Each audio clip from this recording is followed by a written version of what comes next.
Seryoso? Bakit? Seryoso ba tayo rito? Paano nyo nare-resolve pagka nag-aaway kayo? Alam mo, para tumagal ang pagsasama nyo, magsuntukan kayo. Seryoso? Bakit? Seryoso ba tayo rito? Pag lumabas tong episode na to, may mga nagsuntukan ng ano. Itong episode ang sisisihin nila. Sabihin sa misis, tara, papawis tayo.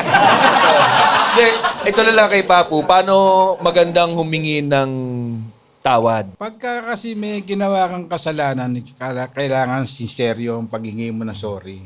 Siya mataas siya, hindi ako pwedeng sumabay sa taas. Kasi magsasalpo kami. Hindi ko masabi na mapipigilan ko yung kamay ko, pero...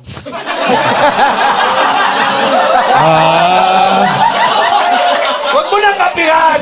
Kanya nga, ilan naman yung subukan mo. Pero yung ano, yung suntukan ng mag-asawa, okay yan pag parehas kayong lalaki.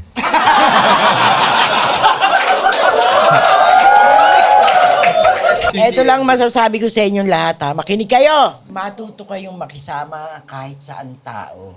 Kasi alam nyo, doktor man kayo, engineer man kayo, tubero man kayo, RIP pa rin tayo sa bandang huli. Dapat ngayon pa lang, magpakita na tayo ng kabutihan sa kapwa natin. Eh bakit ikaw? Hindi ako!